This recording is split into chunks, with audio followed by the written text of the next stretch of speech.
Hi guys! Welcome back sa aking channel. It's me, Cynthia, Pinay Cute Cuponer. So, ang gagawin po natin ngayon is magluluto tayo ng pork chop. Ito yung paborito ng aking asawa. So, nagkat lang, ang gamit ko pong meat is yung pork loin or pork tenderloin. Nabili namin to sa Winn-Dixie. So, kinat ko lang po siya into 8 pieces.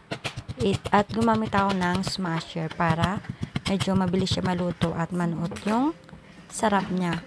At ito naman is gagamit ako ng asin at saka durog na paminta.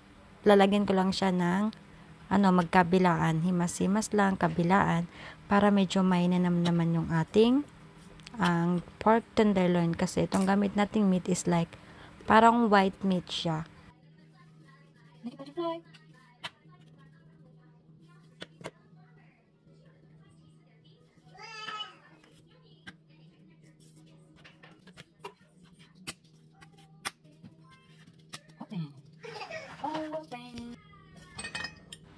So, ayan, bago tayo sa ating next na gagawin is uminom muna tayo ng kape.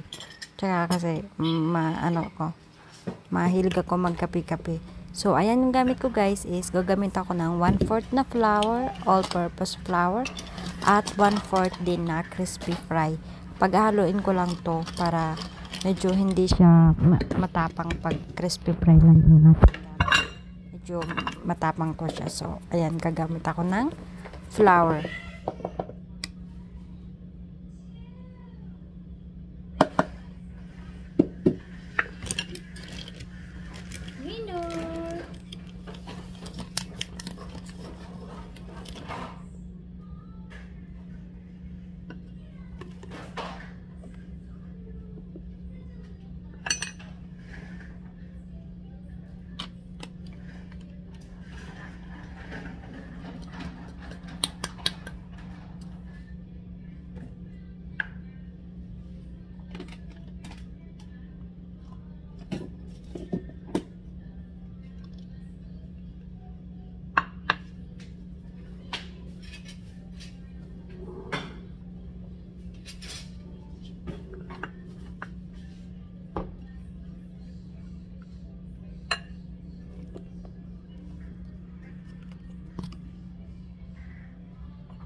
So, ayan na guys, hahaluin ko lang siya para medyo mabalance naman yung linamnam.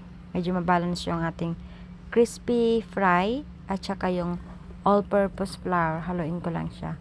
And then, pagkatapos ito guys is, meron tayong itlog, 2 itlog, medium or large, 2, sakto lang yan sa walong cut ng ating pork chop cut. So, ayan, dyan natin ang tawag dyan, i-dip yung ating pork chop na baboy. Dyan natin i-dip siya. So, ayan guys.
What's that?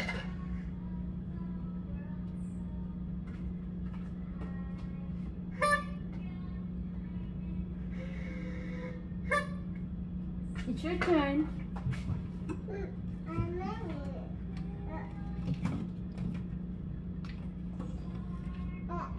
Star.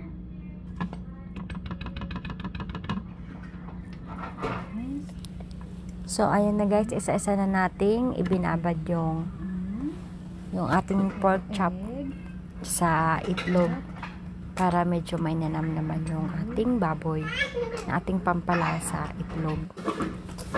At para dumikit din yung ating flour at saka doon nga sa pinagsamang flour at saka crispy fry. So, ayan guys.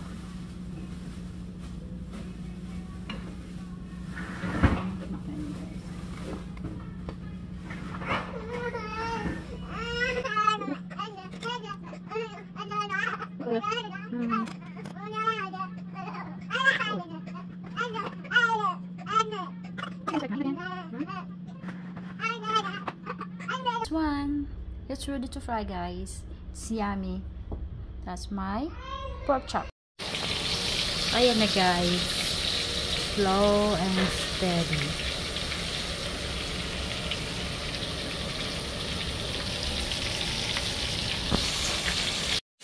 So, ito na guys ang aking version ng pork chop. Napakabilis lutuin. Masarap, crunchy sa labas at juicy sa loob. Thank you guys. Don't forget to subscribe. Bye-bye!